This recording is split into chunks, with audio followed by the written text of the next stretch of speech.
Comment coule-t-on le cœur d'une locomotive capable de tracter 5000 tonnes de marchandises à travers montagnes et déserts sans s'arrêter? Je me trouve à l'usine Wabtec de Grove City, en Pennsylvanie. C'est ici que naissent les moteurs de locomotives de fret, ces géants qui tirent d'interminables convois de marchandises à travers toute l'Amérique. Et avant d'aller plus loin, je veux que vous compreniez une chose. Les blocs cylindres fabriqués ici ne sont pas des pièces au sens ordinaire du terme. Ce sont des monolithes, des masses compactes de fonte de la taille d'un minibus, pesant près de 50 tonnes. Et elles sont coulées d'un seul tenant.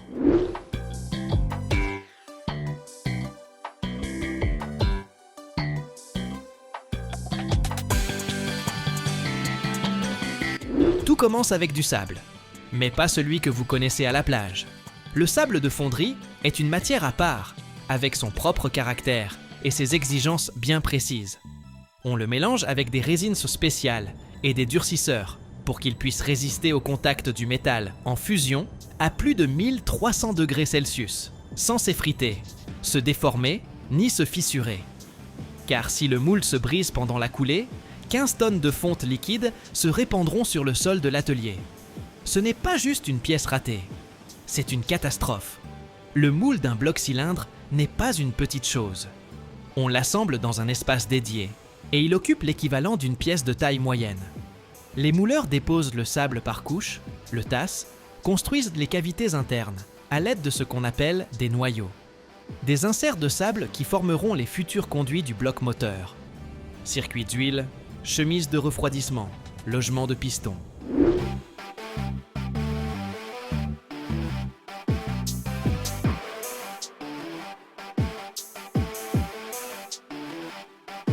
Chaque noyau est fabriqué séparément, vérifié, puis monté à l'intérieur du moule comme une pièce d'un puzzle complexe. Ici, aucune place pour l'erreur. Si un noyau est mal positionné, c'est un mauvais canal qui se formera au cœur du bloc, ou une paroi trop fine entre deux surfaces. Cela ne se verra pas tout de suite. Cela se révélera des semaines plus tard, quand le bloc aura déjà été usiné et expédié pour l'assemblage. Ou pire encore, sur le terrain, lorsque la locomotive tracte déjà un convoi quelque part dans les montagnes du Colorado. C'est pourquoi le contrôle à l'étape du moulage n'est pas une procédure bureaucratique. C'est une question de sécurité. Une fois le moule assemblé et vérifié, on le ferme avec la demi-coquille supérieure et on le fixe. Il est désormais prêt à recevoir le métal. Et le métal, pendant ce temps, se prépare déjà dans le four de fusion. La fonte pour bloc cylindre, ce n'est pas simplement du fer avec du carbone. C'est un matériau allié, à la composition chimique rigoureusement définie. On y ajoute du nickel, du chrome, du molybdène. Chaque élément répond à une propriété précise. Dureté, résistance à la chaleur, résistance à l'usure.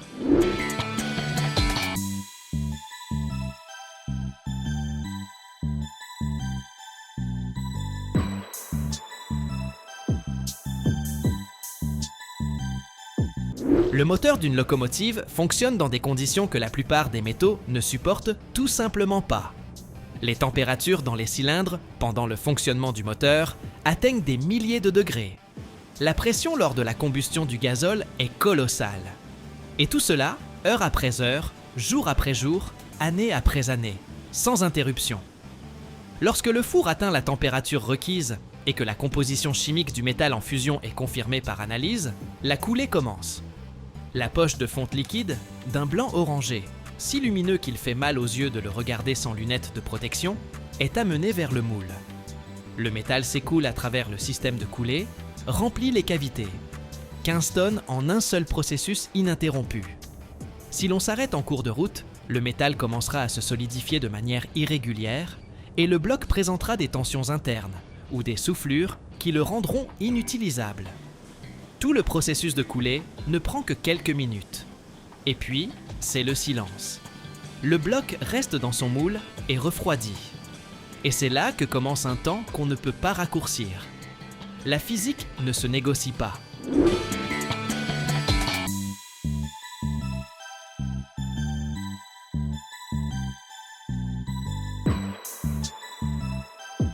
Le refroidissement d'une pièce coulée aussi massive prend plusieurs semaines. Pas des heures, des semaines. Si l'on refroidit trop vite, le métal accumule des tensions internes, des micro-fissures, une structure hétérogène. En apparence, le bloc semble normal. Mais sous la charge, ces tensions ressurgissent, au pire moment et au pire endroit. C'est pourquoi le bloc refroidit librement, naturellement, à son propre rythme. Les technologies surveillent la température en différents points, contrôlent le gradient. Cela ressemble au refroidissement d'une grande pièce de verre dans une production complexe, un art de la patience. Lorsque le bloc a enfin refroidi et qu'on l'extrait du moule, il paraît brut. Le sable se détache, la surface est rugueuse. Il y a des bavures là où le métal s'est infiltré dans les interstices entre les parties du moule. On nettoie le bloc et c'est seulement après qu'il part en usinage. Et c'est là que commence l'autre extrême. Si l'atelier de fonderie, c'est la force, la chaleur et la puissance brute, l'atelier d'usinage, lui, c'est la précision qui confine à la paranoïa.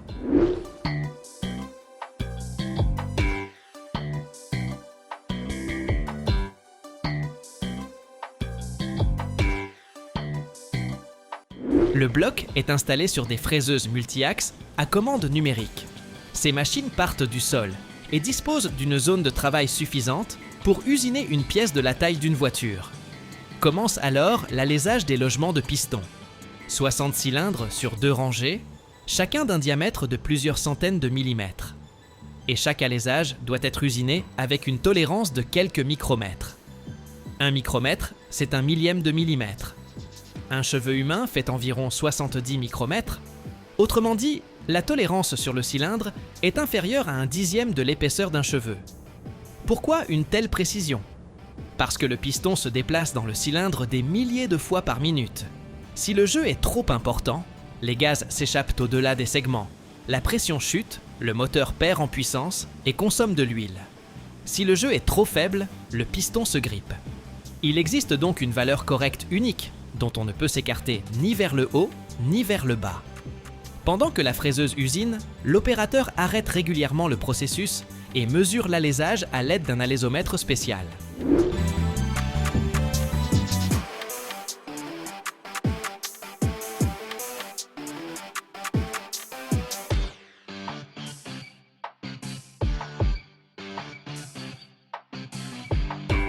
La température est maintenue stable, car le métal se dilate sous l'effet de la chaleur, et des mesures à différentes températures donneraient des résultats variables. Ce n'est pas une précaution excessive. C'est une condition sine qua non de toute fabrication précise. Outre les cylindres, les machines-outils usinent les logements de roulement du vilebrequin, les portées de l'arbre à cames, les plans de joint, toutes les surfaces où le bloc entre en contact avec d'autres pièces du moteur. Chacune possède sa spécification propre, sa tolérance propre, son contrôle propre. L'ensemble du cycle, de la coulée au bloc achevé, s'étend sur 4 à 6 semaines. Et au terme de ce parcours, apparaît une pièce qui ressemble presque à une œuvre d'art, comparée à la coulée brute extraite du moule. Un parallélépipède gris, lourd, usiné à la perfection, qui dissimule 16 cylindres impeccables et des kilomètres de canaux internes.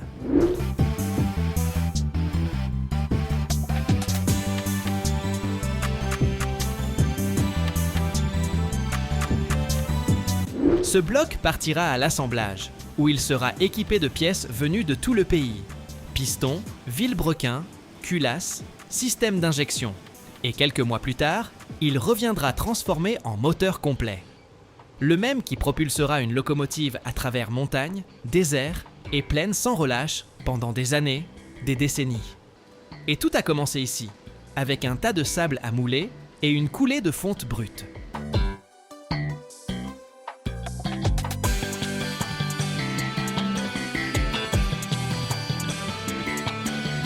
Chaque année, des centaines de plateformes pétrolières offshore sont installées à travers le monde, pesant plusieurs fois le poids de la tour Eiffel. Mais vous êtes-vous déjà demandé ce qui soutient toute cette masse colossale lors du montage en plein océan déchaîné ? Tout repose sur une seule pièce. Une unique microfissure invisible de 0,5 mm peut provoquer une catastrophe chiffrée en milliards d'euros.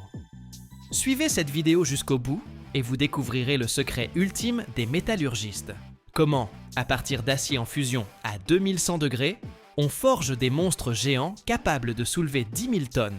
Et quel détail critique les fabricants de grues maritimes dissimulent pour éviter l'effondrement. Prêt pour une immersion totale? C'est parti!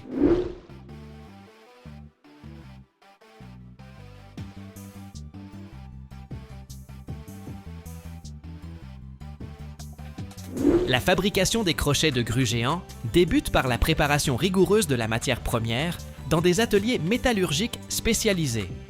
On y travaille un acier de construction de haute qualité dont la teneur en carbone ne dépasse pas 1%, tandis que les ajouts de chrome jusqu'à 2% et de molybdène jusqu'à 0,5% garantissent une résistance à la traction supérieure à 1000 mégapascales et une excellente ténacité au choc. Ces éléments ne sont pas choisis au hasard. Le chrome assure la résistance à la corrosion en milieu marin et le molybdène prévient la fragilité aux basses températures.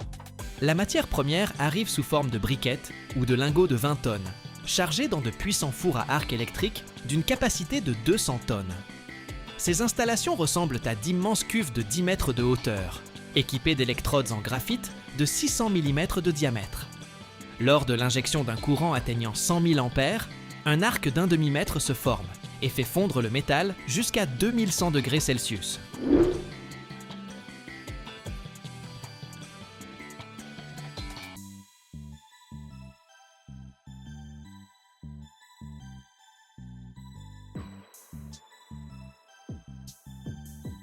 Le four pivote pour assurer un mélange homogène, tandis que les gaz sont évacués par de puissants filtres.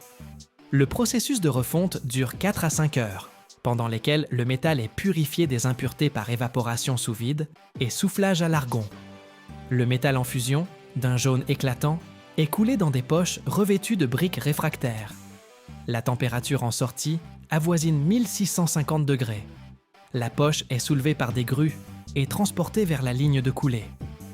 Là se trouvent des moules, d'imposantes structures en acier pesant jusqu'à 200 tonnes, garnies d'un mélange sable-argile ou d'un revêtement métallique. Ces moules de 50 mètres de long sur 5 mètres de large sont déjà préparés en tenant compte d'un retrait du métal de 2%. La coulée s'effectue selon un angle de 45 degrés pour éviter les poches d'air. Le métal liquide, en un jet d'un demi-mètre de large, remplit le premier moule en 15 minutes. Ensuite, le moule est fermé par un couvercle et placé dans une zone de refroidissement contrôlée.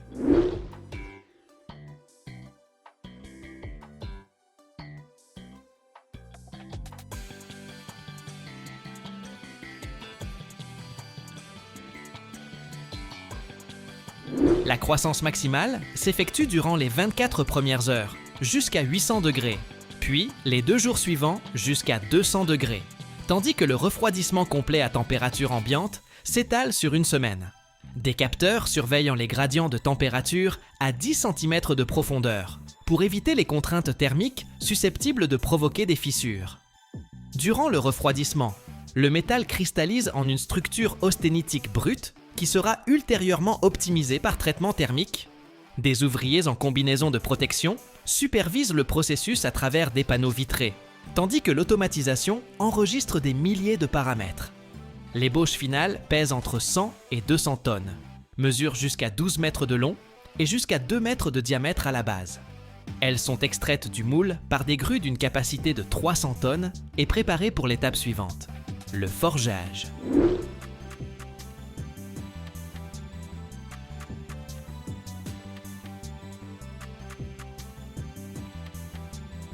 Une fois le long refroidissement terminé, la pièce métallique de 100 à 200 tonnes est extraite du moule par de puissantes grues et transportée vers l'atelier de forge.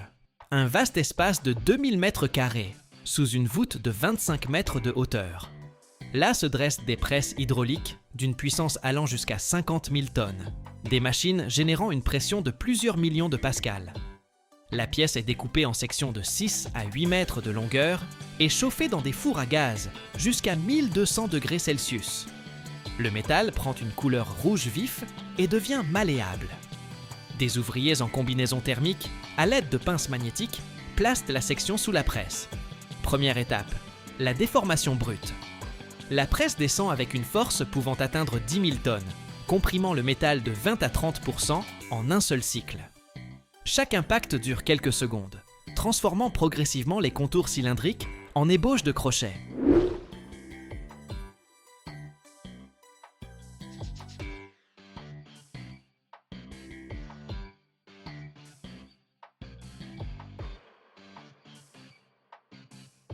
Vient ensuite le forgeage intermédiaire. Le métal est étiré, on y forme des ouvertures pour des câbles pouvant atteindre 60 cm de diamètre, ainsi que des anneaux d'une épaisseur de 15 cm. Les presses sont équipées de matrices complexes en acier haute résistance qui reproduisent la géométrie exacte du futur crochet. Le nombre total de cycles de forgeage atteint 50 par section, avec des interruptions pour un nouveau chauffage toutes les 10 à 50 minutes. L'étape finale consiste en l'usinage de précision de la partie active. Le diamètre de l'arceau principal du crochet atteint 1 mètre, l'épaisseur des parois 30 cm, le rayon de courbure 2,50 m. Les matrices de la presse travaillent avec une précision d'1 mm, créant nervures de renfort et brides.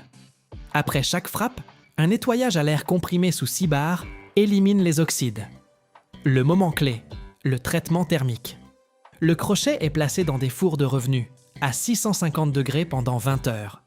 Cette opération élimine les tensions internes et optimise la ténacité au choc. Vient ensuite l'usinage mécanique sur fraiseuse.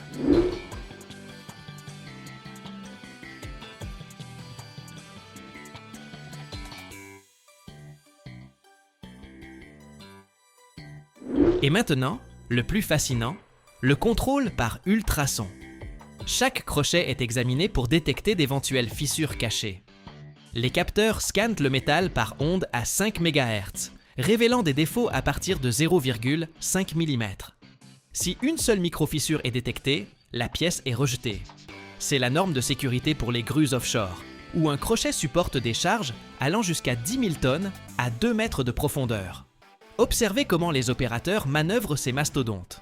Tout autour, des grues de 200 tonnes de capacité déplacent les ébauches entre les ateliers. L'usine produit jusqu'à 20 crochets par an, chacun valant des millions d'euros. Ils équipent les grues de sociétés comme Herema ou Saipem pour l'installation de plateformes pétrolières en mer du Nord. Ces crochets sont testés dans des bassins d'eau salée, simulant les conditions marines. Ils sont chargés jusqu'à 120% de leur capacité nominale. Et le métal tient bon. La surface reçoit une couche époxy de 200 microns pour la protéger de la corrosion.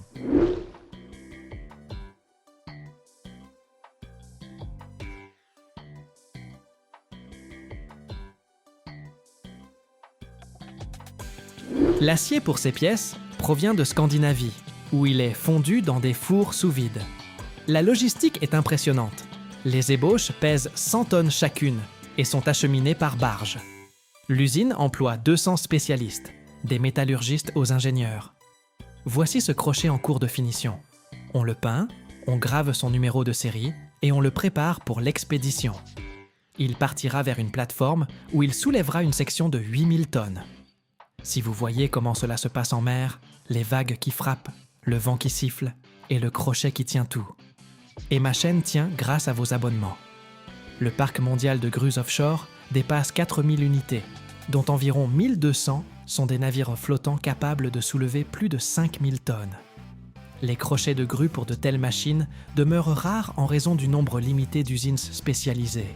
En Europe, ce sont principalement des entreprises aux Pays-Bas, en Norvège et en Allemagne, où la capacité de production totale atteint quelques unités par an.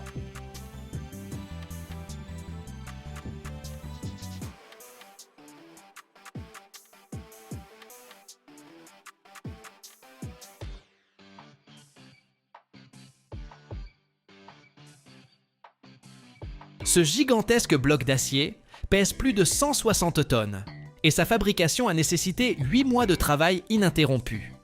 Des centaines de milliers de litres d'eau, sous une pression phénoménale, traversent chaque seconde la roue de cette turbine hydraulique. Sa réalisation est un parcours qui va du métal en fusion, coulé dans un moule, jusqu'à un fraisage d'orfèvre précis au millimètre près. Aujourd'hui, nous allons découvrir comment naissent ces géants qui éclairent des villes entières.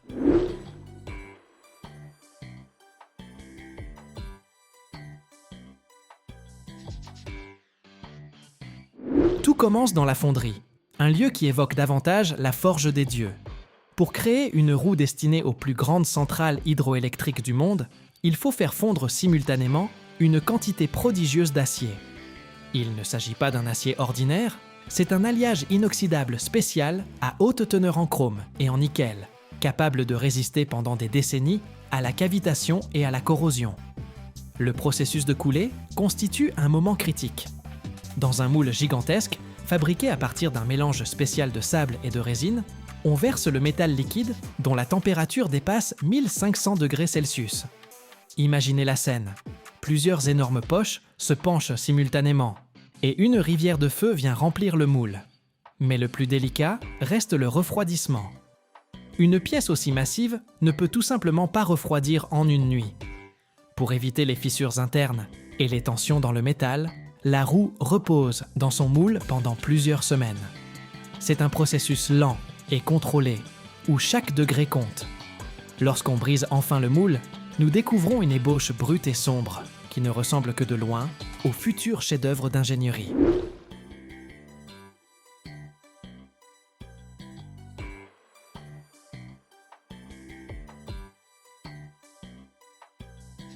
Ce bloc brut de 170 tonnes est maintenant transporté vers l'atelier d'usinage mécanique. Ici, l'attendent de gigantesques tours fraiseuses verticales. Imaginez une machine haute comme un immeuble de 3 étages, où la pièce tourne lentement, tandis que des outils de coupe surpuissants retirent centimètre par centimètre le métal superflu. À ce stade, la roue perd jusqu'à 30% de son poids initial. Ce sont des tonnes de copeaux d'acier qui tombent au sol. Mais la principale difficulté réside dans la forme des aubes. Une aube de turbine hydraulique présente une surface complexe à courbure variable, calculée par des supercalculateurs pour une hydrodynamique parfaite. Le fraisage d'une seule de ces aubes peut durer plusieurs semaines en continu. La précision ici est stupéfiante. Pour une pièce de 8 mètres de diamètre, l'écart ne peut excéder des fractions de millimètres. Si la forme est ne serait-ce que légèrement altérée, l'eau commencera à détruire le métal par cavitation. Des micro-explosions de bulles d'air capables de ronger l'acier comme du papier.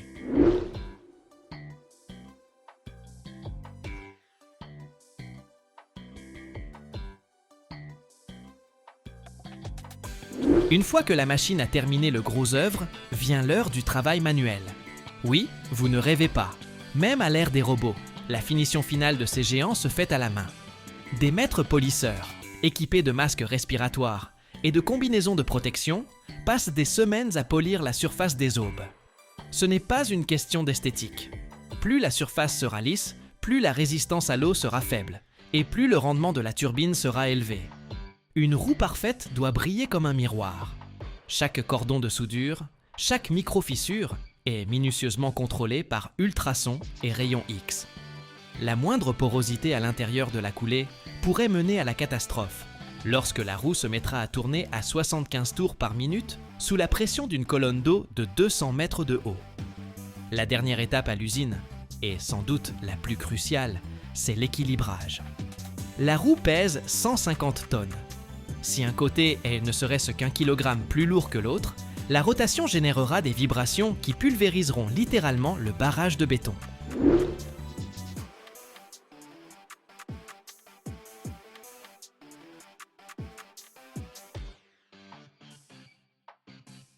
La roue est installée sur un banc spécial, où l'on vérifie son centre de gravité. C'est un travail d'une finesse inouïe. Les ingénieurs calculent où retirer encore quelques grammes de métal, ou, au contraire, ajouter des masses d'équilibrage.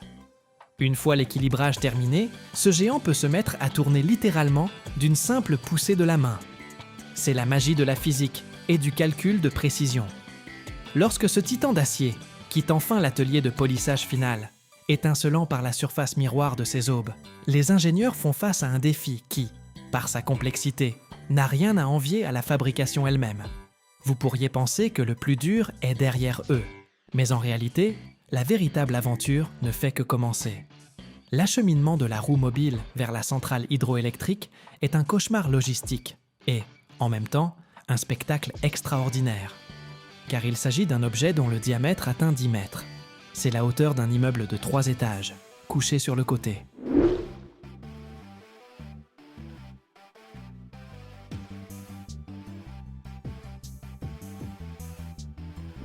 Aucun wagon ferroviaire standard ne peut accueillir une telle pièce. Aucun pont ordinaire sur une route ne possède un passage assez haut pour que ce géant puisse le franchir. Cet objet est si large qu'il occupe 3, voire 4 voies de circulation à la fois, rendant son transport sur les routes publiques pratiquement impossible sans une préparation logistique colossale. C'est pourquoi le chemin vers le cœur énergétique du pays commence généralement par la voie d'eau.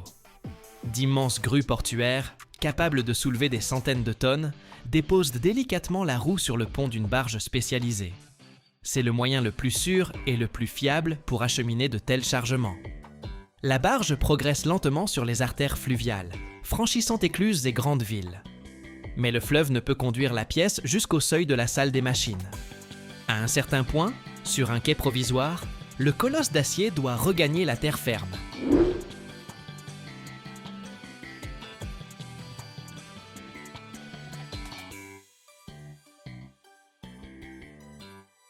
L'attend ici un transporteur modulaire multi-essieux, une merveille d'ingénierie, montée sur des centaines de roues, chacune contrôlée individuellement. Cet engin avance à l'allure d'un piéton, environ 5 km/h, et autour de lui se déploie une véritable opération spéciale.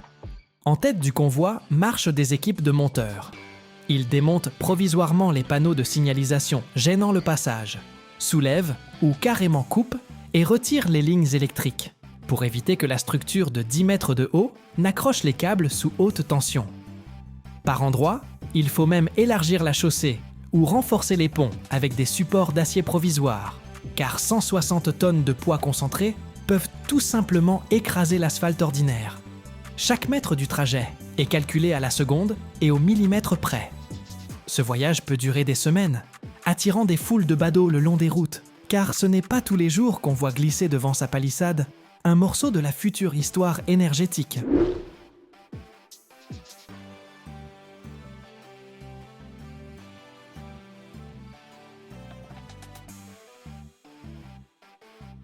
Et nous voici enfin ici, au cœur même de la centrale hydroélectrique. La salle des machines nous accueille par un grondement qui fait vibrer l'air dans nos poumons. Dans le sol de la salle béant de profonds puits de béton, ce sont les puits des futurs groupes turbo-alternateurs. Vos yeux et les miens comptent parmi les derniers à voir cette roue à la lumière du jour. À l'aide d'un puissant pont roulant, elle descend lentement dans les profondeurs obscures du puits. Là, au fond, elle sera raccordée à l'arbre massif du générateur. C'est un assemblage de haute précision, où la marge d'erreur ne peut excéder l'épaisseur d'un cheveu humain. Une fois le montage achevé et tous les vannes fermés, on laissera l'eau envahir le puits.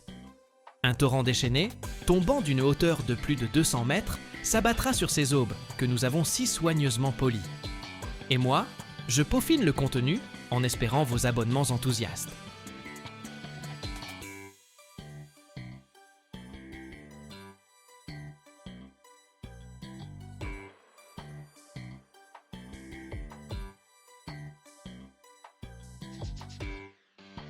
Ce Boeing 747 valait 400 millions de dollars.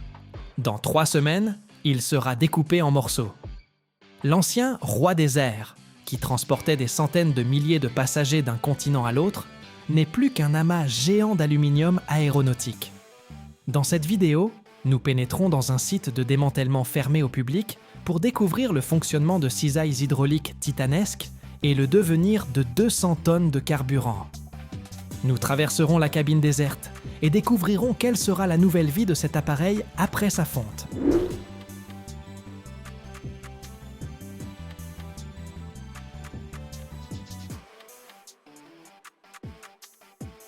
Lorsque nous longeons le fuselage, il semble éternel. Mais dans l'aviation, tout se joue en cycle, décollage et atterrissage. Après 20 à 30 ans de service, le métal se fatigue. Chaque vol pour un avion constitue un cycle de pressurisation et de dépressurisation. Le fuselage respire littéralement. Il se dilate en altitude en raison de la différence de pression et se contracte lors de l'atterrissage. Imaginez que vous pliez un fil d'aluminium dans un sens puis dans l'autre. Tôt ou tard, il finira par se rompre. Après des milliers de tels cycles, des micro-fissures apparaissent dans la structure du métal.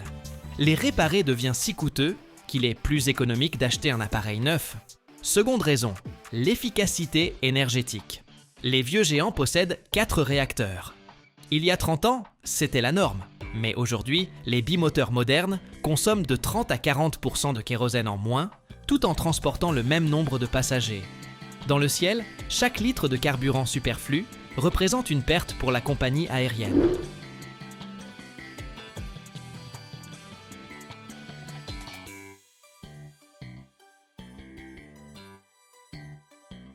Par ailleurs, l'entretien d'un appareil ancien devient un véritable défi.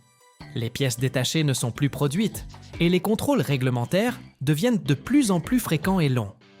Un avion ne génère des revenus que lorsqu'il est en vol. S'il reste cloué au hangar pendant des mois, faute d'une pièce rare, son sort est scellé. Ainsi, dès que les coûts de sécurité et de carburant dépassent les profits, le géant d'acier est envoyé au recyclage. La phase de vidange de l'appareil constitue l'étape la plus dangereuse et la plus délicate avant le début du démantèlement. Lorsqu'un Boeing 747 arrive dans la zone de recyclage, ses réservoirs d'ailes et centraux peuvent encore contenir jusqu'à 200 tonnes de carburant. Ce ne sont pas de simples résidus, c'est le volume de plusieurs wagons-citernes ferroviaires. On commence par raccorder des stations de pompage mobiles aux conduites de carburant. Le carburant n'est pas simplement déversé dans un seau, il est pompé à travers des vannes hermétiques pour éviter toute évaporation et la moindre étincelle. Une fois la majeure partie du kérosène extraite, débute le séchage.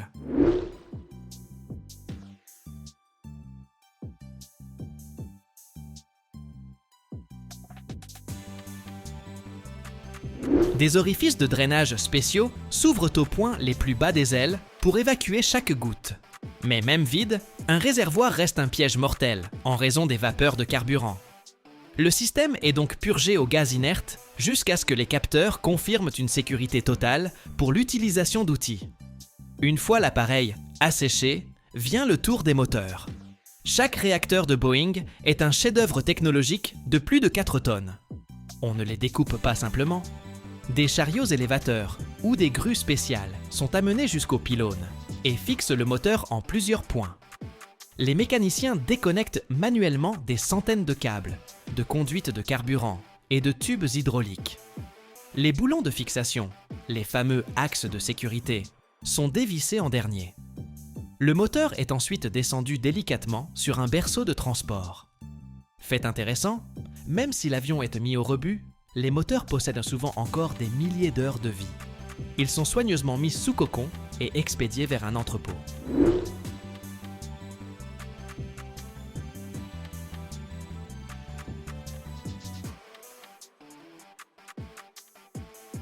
Un tel moteur d'occasion, mais en bon état, peut valoir entre 5 et 10 millions d'euros.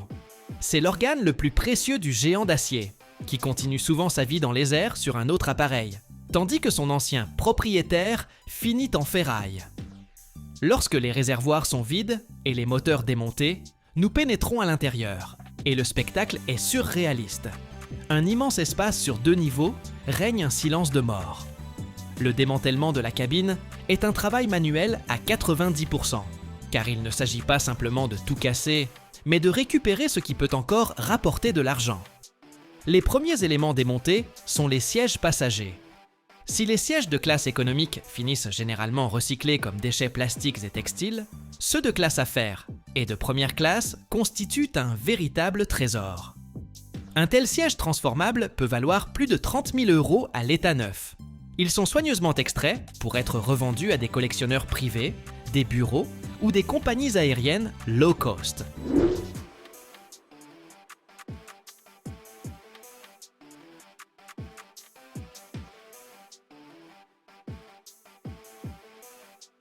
On retire ensuite les modules de cuisine et les chariots de service.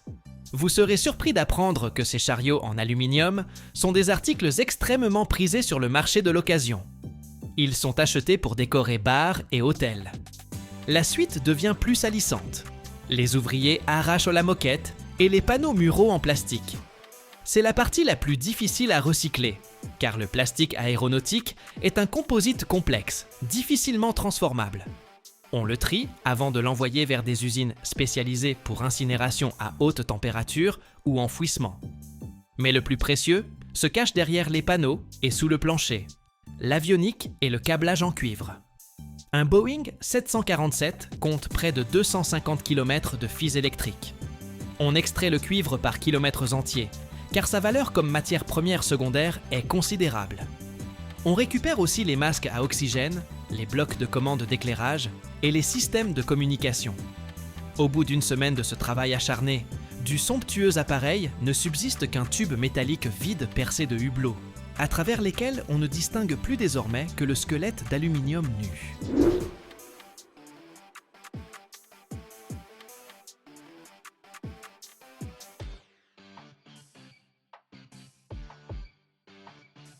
Et c'est maintenant que commence ce pourquoi nous sommes là, le véritable spectacle.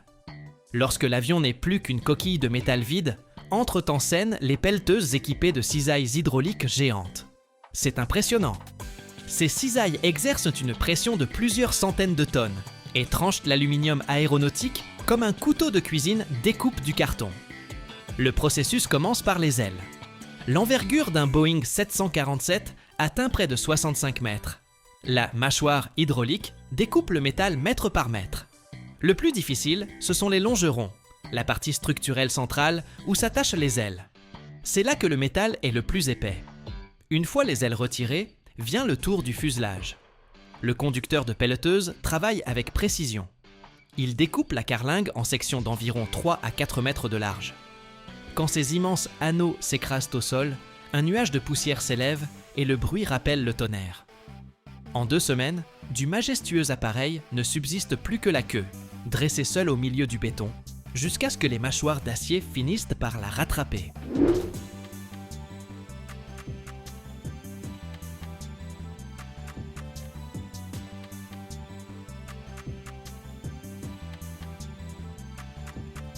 Vous pensez qu'une fois les mâchoires d'acier de la pelleteuse terminées, c'est la fin de l'histoire ? En réalité, ce n'est que le début d'une métamorphose fascinante. Ce qui ressemble aujourd'hui à des monceaux chaotiques de ferraille mutilées porte, dans le langage de l'industrie, le nom de ressources stratégiques. Nous voici face à des montagnes de métal, mais il ne s'agit pas de simples déchets. C'est de l'aluminium de première qualité, la véritable aristocratie des métaux. La structure du fuselage d'un Boeing 747 repose sur des alliages d'aluminium de la série 7000. Dans l'aéronautique, on les apprécie pour leur résistance extraordinaire, comparable à celle de l'acier, mais pour un poids nettement inférieur. Ce métal possède toutefois une particularité. Sa production à partir du minerai exige une quantité colossale d'électricité. En revanche, la refonte secondaire permet d'économiser jusqu'à 95% d'énergie. Voilà pourquoi cette ferraille est si précieuse. D'immenses aimants et séparateurs commencent par isoler les boulons d'acier égarés ou les inserts en titane, puis l'aluminium pur part vers les fours de fusion. Abonnez-vous pour découvrir la suite.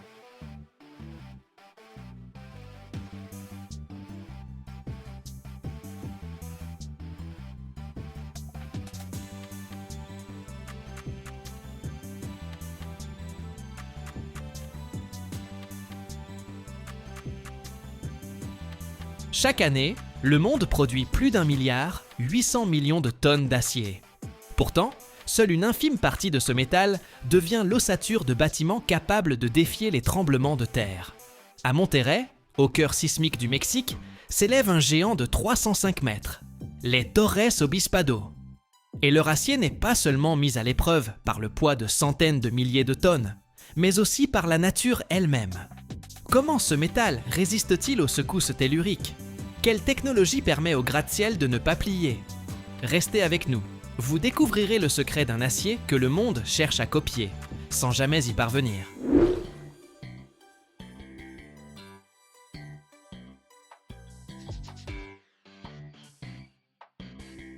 L'acier est produit à Monterrey depuis le 19e siècle. Ternium est né de la légendaire ILSA, entreprise qui, dès 1957, breveta une méthode révolutionnaire de production de fer par réduction directe, le procédé HIRL. Le monde entier copia ensuite cette technologie. Aujourd'hui, Ternium produit plus de 14 millions de tonnes d'acier par an et approvisionne tout le continent américain. Lorsque les promoteurs ont imaginé construire le plus haut bâtiment d'Amérique latine, le choix du fournisseur d'acier ne s'est même pas posé. L'acier serait local, de Monterrey. Moins de logistique, moins de risques, contrôle qualité totale. Mais voilà le problème. Monterrey se trouve dans une zone sismiquement active. Le Mexique est un pays de tremblements de terre. Quand vous construisez à 305 mètres de hauteur, chaque secousse souterraine se transforme en mouvement de balancier au niveau des étages supérieurs. La physique est implacable. Plus l'édifice est haut, plus il oscille fortement sous l'effet de ces mêmes secousses.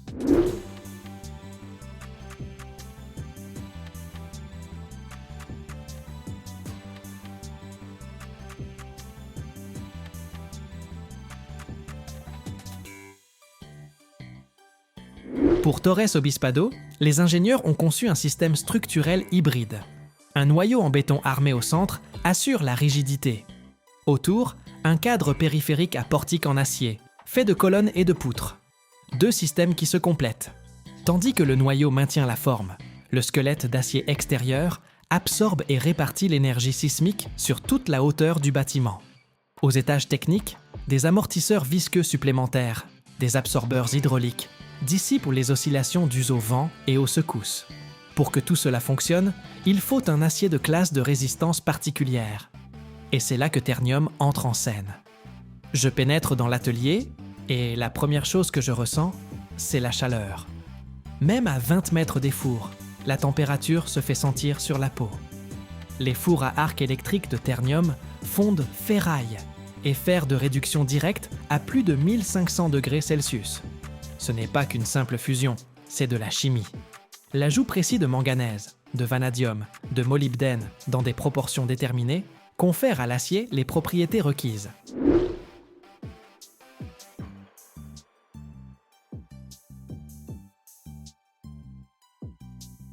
Pour les structures parasismiques, il ne suffit pas d'avoir de l'acier résistant.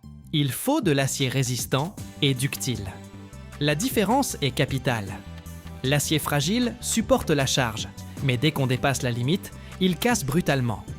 L'acier ductile, sous la même charge, commence à se déformer en absorbant l'énergie, signalant le danger bien avant la rupture. C'est précisément cette propriété qui permet au bâtiment de survivre aux tremblements de terre sans s'effondrer. Après la fusion, le métal passe par une coulée continue. L'acier liquide se transforme en une brame compacte d'environ 220 mm d'épaisseur. Cette brame part au laminage à chaud. Je regarde le métal chauffé à blanc traverser les cylindres du laminoir, et à chaque passage, il devient plus fin, plus long, mais plus dense. La structure cristalline s'aligne dans le sens du laminage, créant cette fameuse fibrosité qui rend le métal forgé et laminé fondamentalement supérieur au métal coulé.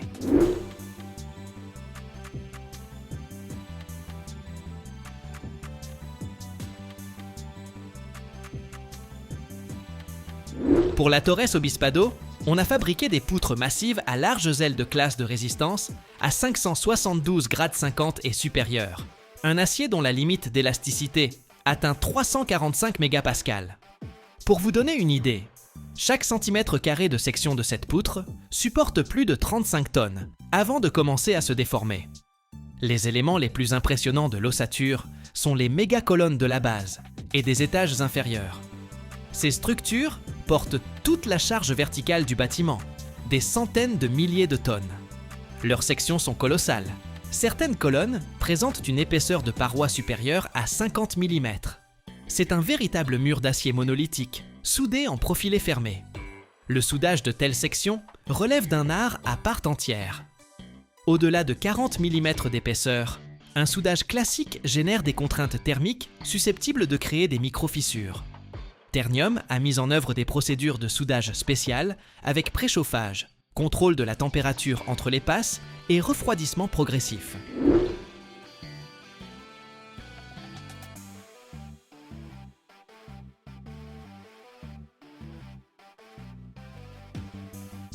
Chaque soudure était ensuite contrôlée par ultrasons. La moindre porosité ou fissure de plus de 3 mm entraînait une reprise. Vient maintenant le plus intéressant. Comment acheminer tout cela sur le chantier ? Certaines poutres mesuraient 15 à 12 mètres de long et pesaient 30 à 40 tonnes. Il fallait les transporter à travers le centre de Monterrey, une ville aux rues étroites héritée de l'époque coloniale. Pour le transport, on utilisait des plateformes surbaissées à direction multi-essieux. Ces remorques comptent de 12 à 24 roues, chaque essieu pivotant indépendamment, ce qui permet de négocier des virages impossibles pour un semi-remorque classique. Les convois circulaient exclusivement de nuit, entre 2 et 5 heures du matin. Une escorte policière bloquait les rues. Un ingénieur logisticien muni d'une tablette marchait en tête et vérifiait la hauteur de chaque passage supérieur. Certains itinéraires devaient être modifiés au dernier moment, à cause d'arbres, de lampadaires ou de caténaires oubliés dans les calculs.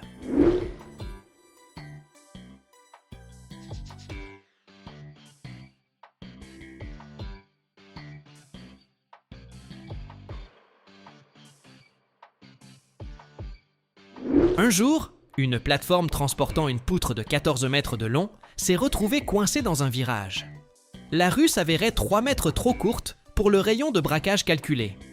La solution a nécessité 2 heures. On a démonté les barrières du trottoir, roulé sur le rebord, et mètre après mètre, avec des ajustements millimétriques de chaque essieu, on a fait passer la poutre à travers l'angle. Une dizaine de chaînes locales se sont déplacées pour le journal du matin. Pour que je passe aussi à la télévision, abonnez-vous à la chaîne et laissez un commentaire. Quand on regarde les Torres Obispado d'en bas, on voit ce que j'appellerais une forêt d'acier. Colonnes verticales, poutres horizontales, contreventements diagonaux, tout cela se fond en une grille métallique rythmée qui se dissout verticalement dans le ciel. Aux étages inférieurs, les colonnes sont les plus massives. C'est là que la charge est maximale. Plus haut, elles s'affinent. Les parois s'amincissent. Les sections se réduisent. Le bâtiment semble s'alléger à mesure qu'il s'élève.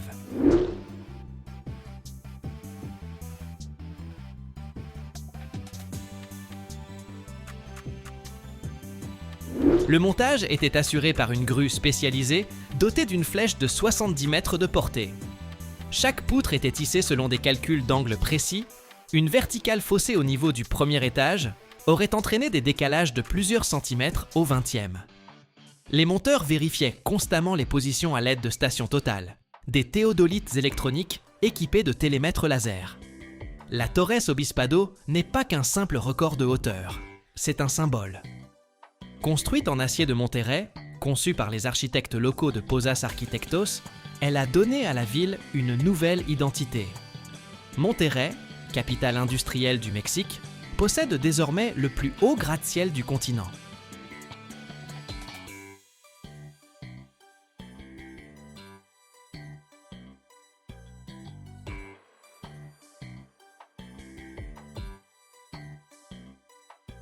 La véritable résistance n'est jamais évidente au premier regard. Elle demeure toujours enfouie profondément à l'intérieur, au cœur même de la matière structurelle. Le minerai de vanadium n'est pas cette pierre qui s'impose par son éclat ou sa couleur. C'est une roche discrète qui est restée une énigme pour les métallurgistes jusqu'à ce qu'elle révèle son secret majeur. La capacité de transformer le fer ordinaire en un acier invincible. Si l'aluminium a donné des ailes à l'humanité et le cuivre l'énergie, le vanadium est devenu le fondement de blindage, capable de résister à des chocs colossaux et d'outils qui ne connaissent pas l'usure.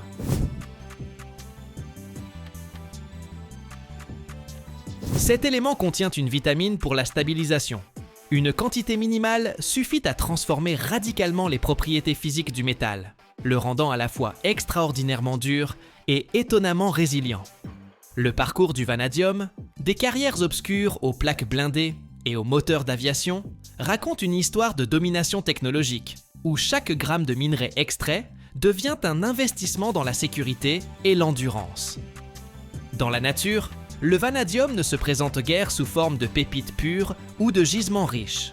C'est un métal invisible qui préfère se dissimuler au sein d'autres minéraux tels que la titanomagnétite, les phosphorites, ou même dans les gisements de pétrole et de charbon. Le minerai de vanadium accompagne les minerais de fer, et son extraction exige une vigilance extraordinaire, ainsi que des technologies chimiques complexes.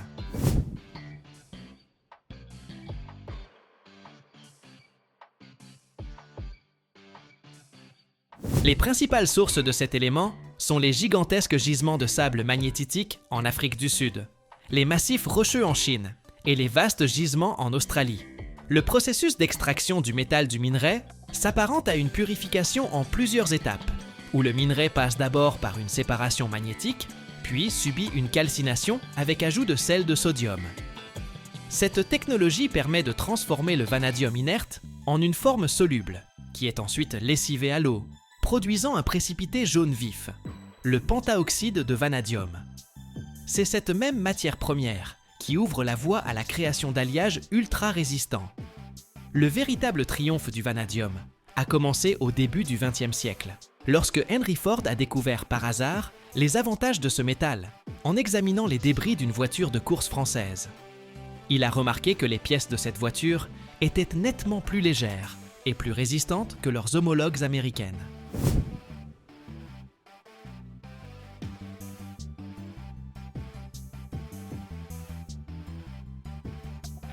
Le secret résidait dans un léger rajout de vanadium. Depuis lors, cette pierre est devenue partie intégrante de l'industrie automobile. L'acier au vanadium a permis de réduire le poids des mécanismes sans compromettre leur fiabilité, ce qui s'est révélé décisif pour la production de masse des véhicules. Mais le véritable visage de ce métal s'est manifesté dans le domaine militaire. Lorsque le monde s'est trouvé confronté au défi de créer un blindage impossible à percer par des projectiles ordinaires, les ingénieurs se sont à nouveau tournés vers le vanadium. L'équipement militaire exige des matériaux capables de fonctionner à la limite de la rupture physique. Le blindage des chars, le revêtement des navires de guerre et les fuselages des chasseurs supersoniques. Partout, cet élément est présent. Son caractère unique tient au fait qu'il affine la structure granulaire de l'acier.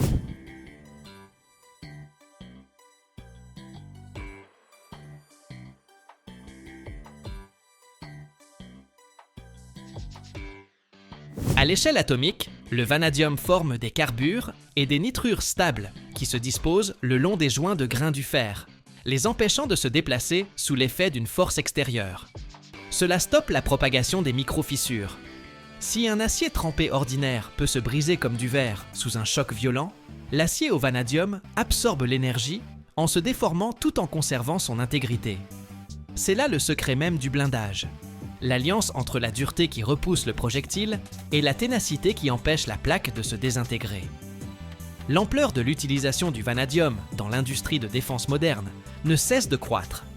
Il est devenu indispensable dans la fabrication de boulons et fixations à haute résistance pour l'aéronautique, où chaque pièce doit résister aux vibrations et aux variations de pression pendant des milliers d'heures.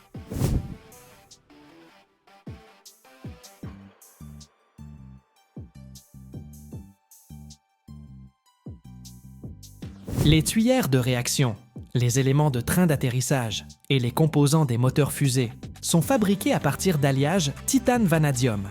Ces matériaux possèdent une résistance spécifique unique, permettant de créer des structures qui approchent l'aluminium en poids et les meilleurs aciers en dureté. Le minerai de vanadium se transforme ainsi en actif stratégique, dont le contrôle atteint le potentiel militaire de l'État. L'extraction du vanadium n'est toutefois pas seulement une question de puissance militaire, mais aussi une contribution considérable aux infrastructures civiles. Les gratte-ciels modernes et les ponts géants reposent sur des armatures alliées au vanadium. Cela permet d'utiliser moins de métal pour supporter davantage de poids, rendant la construction écologique et économique.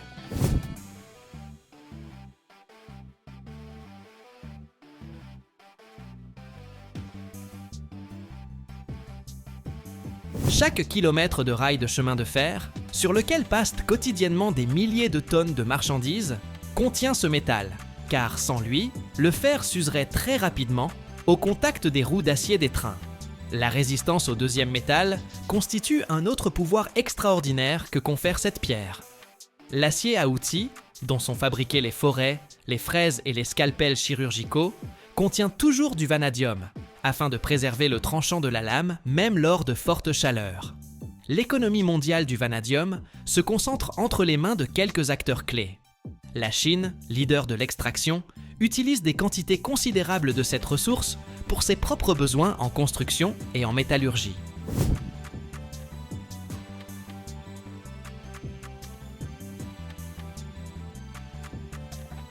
L'Afrique du Sud et le Brésil sont les principaux exportateurs qui approvisionnent le marché mondial en matières premières de haute qualité.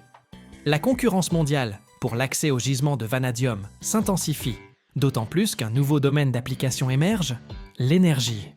Les batteries redox au vanadium promettent de résoudre le problème du stockage de l'énergie issue de sources renouvelables. Contrairement aux accumulateurs lithium-ion, ces installations géantes peuvent fonctionner pendant des décennies, sans perte de capacité, ce qui les rend idéales pour soutenir les réseaux électriques de villes entières. Tout cela nous ramène à ce minerai discret. La pierre qui jadis donnait leur force aux épées assure désormais la stabilité de l'énergie verte.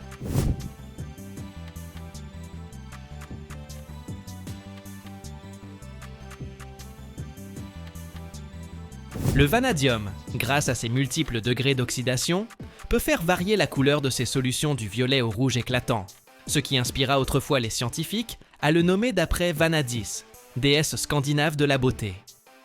Mais derrière cette esthétique se cache une réalité industrielle implacable.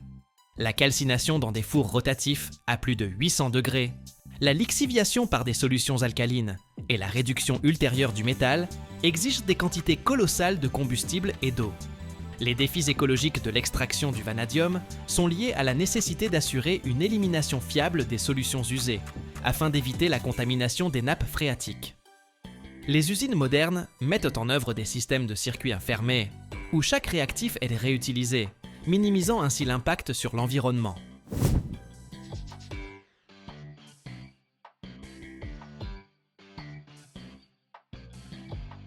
Il est fascinant de constater que le vanadium est même présent dans les systèmes biologiques. Certains organismes marins, comme les acidies, sont capables de l'accumuler dans leur sang à des concentrations plusieurs millions de fois supérieures à celles du métal dans l'eau environnante. Cela témoigne de l'intégration profonde de cet élément dans la structure de la vie terrestre. Mais pour l'humanité, il demeure avant tout un instrument pour créer des machines d'une complexité extraordinaire. Lorsque nous tenons en main une clé de qualité portant l'inscription « Chrome Vanadium », nous touchons le fruit de millions d'années de processus géologiques et de décennies de recherche d'ingénierie. Ce métal, qui ne crie pas sa présence, mais sans lequel toute notre industrie lourde serait fragile et éphémère.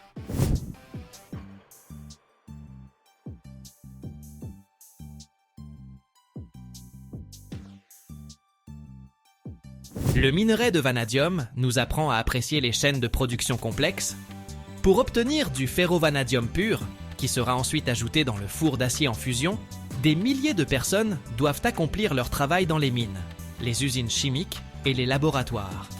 Cela nécessite le déploiement d'excavateurs géants qui décapent les couches de roche et d'instruments analytiques sophistiqués qui détectent la moindre fraction de pourcentage d'impuretés. L'échelle de l'extraction ne cesse de croître, car le monde a besoin de toujours plus de résistance. L'armure du futur sera encore plus légère et encore plus fiable grâce précisément aux nouvelles méthodes de traitement de cette pierre.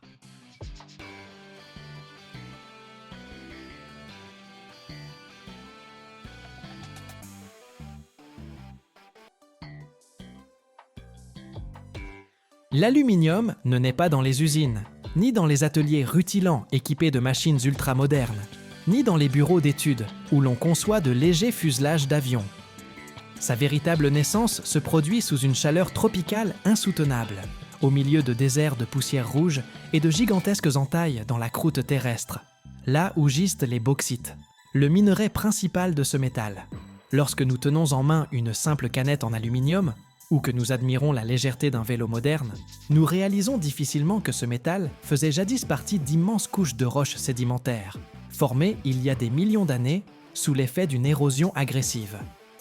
La bauxite n'est pas un minerai ordinaire, c'est le résultat d'un processus géologique unique qui a transformé basalte, granit et autres silicates en concentré d'oxyde d'aluminium.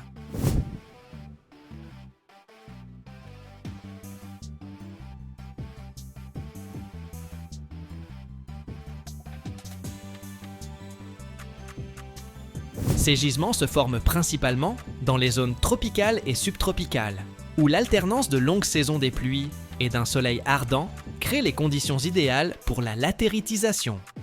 L'eau s'infiltre à travers le sol, lessivant la silice et autres éléments facilement solubles, ne laissant derrière elle que les composés stables de fer et d'aluminium.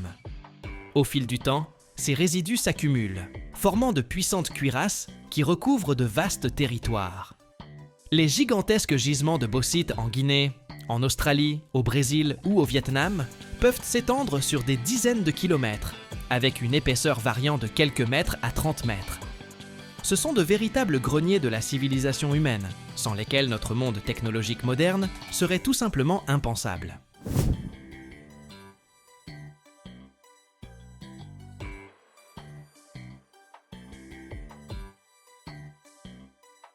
L'extraction de la bauxite impressionne par son ampleur. Lorsque ces gisements se situent effectivement près de la surface, ils sont exploités à ciel ouvert. D'immenses excavateurs sur chenilles et des ensembles rotatifs décapent la couche supérieure du sol, mettant au jour la roche rouge ou ocre jaune.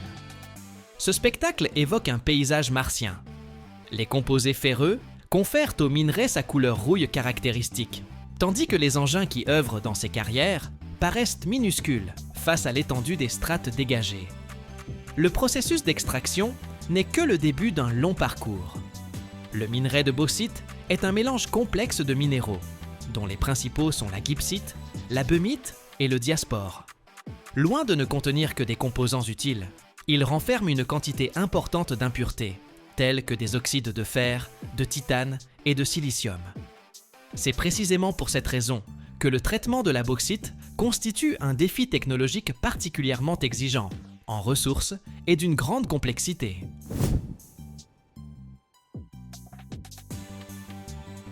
La première étape consiste à obtenir l'alumine, ou oxyde d'aluminium pur, selon la méthode proposée à la fin du XIXe siècle par Carl Joseph Bayer. Cette technologie demeure essentiellement inchangée depuis plus d'un siècle, bien qu'elle soit devenue nettement plus efficace. Le minerai est broyé jusqu'à obtenir une poudre fine, mélangée à une solution concentrée de soude caustique et chauffée dans d'immenses autoclaves sous haute pression. Dans ces géants métalliques se produit une réaction chimique au cours de laquelle l'aluminium passe en solution, tandis que toutes les impuretés indésirables précipitent au fond, formant ce qu'on appelle la boue rouge. Le problème de la boue rouge constitue l'un des défis environnementaux les plus complexes pour le secteur. Cette pulpe alcaline, saturée d'oxyde de fer, nécessite des installations spéciales, les bassins de décantation.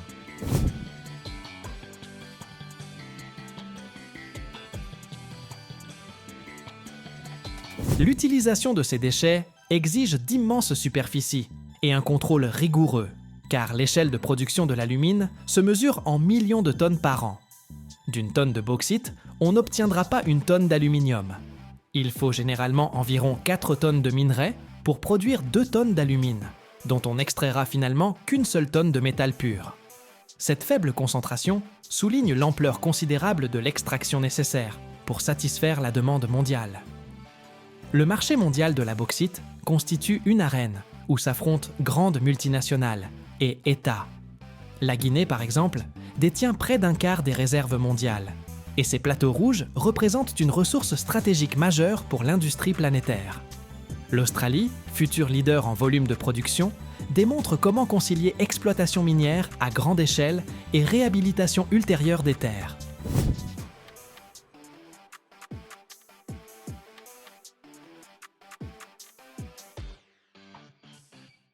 Sur les sites d'anciennes carrières, où hier encore fonctionnèrent des machines géantes, on plante aujourd'hui des forêts d'eucalyptus, tentant de restaurer un écosystème endommagé par l'intervention humaine.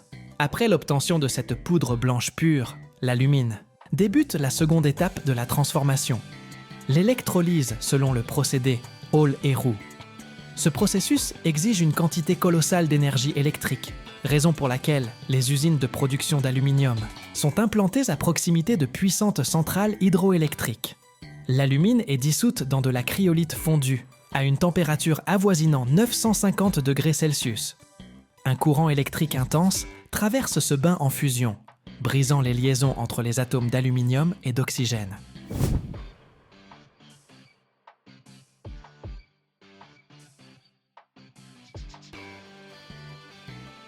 Le métal liquide se dépose au fond de la cuve d'électrolyse, d'où on le pompe périodiquement à l'aide de poches à vide spéciales.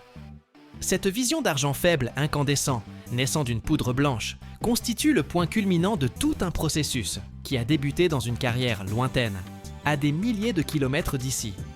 La logistique joue un rôle critique dans cette industrie. La bauxite est souvent extraite sur un continent, transformée en alumine sur un autre, et le métal fondu sur un troisième. De gigantesques vraquiers sillonnent les océans, transportant des millions de tonnes de minerais, créant une chaîne invisible qui relie les mines tropicales aux centres de production de haute technologie. L'ampleur de cette activité impacte non seulement l'économie, mais aussi la géopolitique, car le contrôle des gisements de bauxite signifie le contrôle de l'avenir de l'aéronautique, de l'industrie automobile et des programmes spatiaux.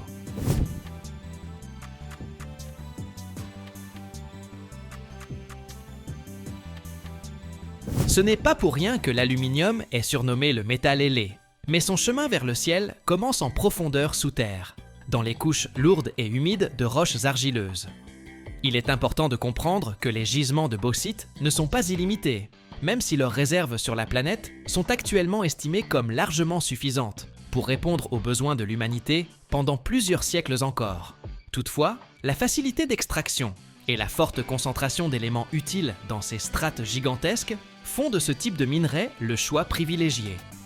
Il existe certes d'autres sources d'aluminium, comme les syénites néphéliniques ou les argiles kaoliniques, mais leur traitement est nettement plus complexe et plus coûteux. C'est pourquoi les provinces bauxitiques demeurent les principales cibles d'intérêt pour les géologues et les investisseurs.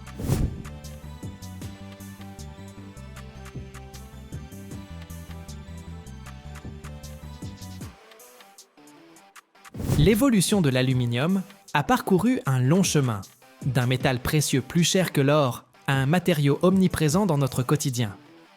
À la fin du XIXe siècle, Napoléon III recevait ses invités les plus illustres en leur offrant des couverts en aluminium, tandis que les hôtes de moindre rang devaient se contenter de vaisselle en or.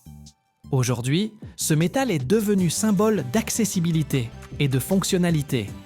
Mais cette accessibilité repose précisément sur notre capacité à l'extraire à l'échelle industrielle. Sans les gisements gigantesques enfouis sous les plateaux guinéens ou l'Amazonie brésilienne, nous n'aurions ni smartphone, ni bâtiments modernes à haute efficacité énergétique, ni transport léger.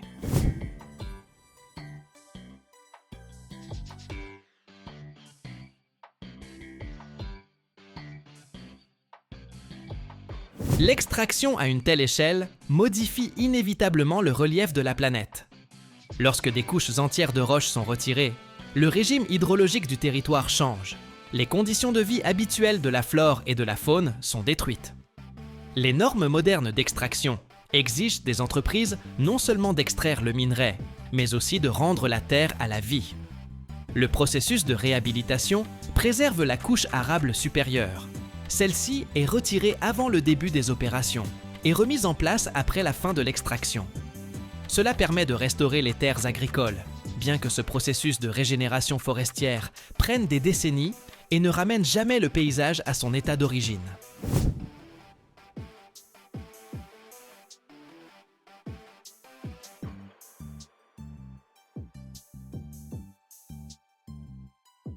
Le recyclage de la bauxite, c'est aussi une histoire d'énergie. Chaque gramme d'aluminium, ce sont des dizaines de kilowattheures d'électricité cristallisée dans le métal. C'est pourquoi on surnomme l'aluminium la banque électrique. Son recyclage ne nécessite que 5% de l'énergie requise pour la production primaire à partir du minerai. Cela fait de l'aluminium l'un des métaux les plus écologiques à long terme, car une fois extrait des gisements de bauxite, il peut être réutilisé quasi indéfiniment, traversant des cycles de refonte sans perdre ses propriétés. Mais tant que la demande pour ce métal croîtra plus vite que les capacités de recyclage, les carrières géantes continueront de s'étendre, s'enfonçant toujours plus profondément dans la terre rouge à la recherche de ces précieux oxydes.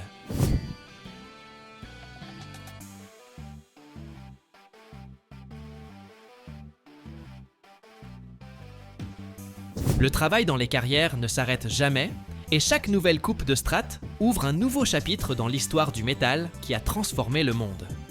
C'est un labeur sans fin, où l'ampleur des tâches correspond à l'ampleur des gisements, et où chaque maillon de la chaîne technologique s'avère crucial pour la réussite globale.